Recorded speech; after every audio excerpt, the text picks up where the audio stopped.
আজকে সকালবেলায় চলে গেছিলাম সবজি বাজার করতে। সবজি বাজার করে বাড়িতে এসে আন্টির সাথে একটু সময় খেললাম। তারপরে না আজকে বাড়িতে ভাবছিলাম একটু কাজগুলো করবো, মানে ঘরবাড়িটা একটু গুছাবো। কিন্তু আজকে হঠাৎ করে দেখি আমার শরীরটা ভাল লাগছিল না। ওইজন্য আর ঘরবাড়ি গুছাইনি। বাবুর সাথেই শুয়েছিলাম। একজন জ্যোতিষী এসেছিল, তাকে হাত দেখিয়েছি। হাত দেখানোর পরে তাকে ঘুষ দেওয়ার জন্য চলে গেছিলাম হচ্ছে কিছু টুকিটাকি মার্কেটিং এ।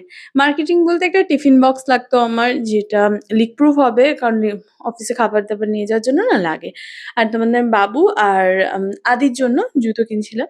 তো আমরা চলে গেছিলাম বাটাতে। বাটা থেকে স্লিপারটা ওর জন্য আনা হয়েছে আর বাবুর জন্য এই কিটোটা। কিটোর কালারটা না এত সুন্দর, আমার ভীষণ পছন্দের। মানে দেখার সাথে সাথেই ইচ্ছা হয়েছে এটা আদির জন্য নিয়ে যাবো।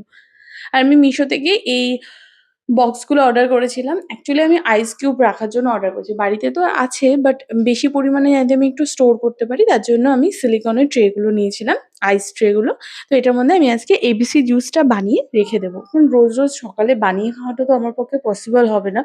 তো আমি একবারে এখানে বানিয়ে এটা রেখে দিচ্ছি ফ্রিজে।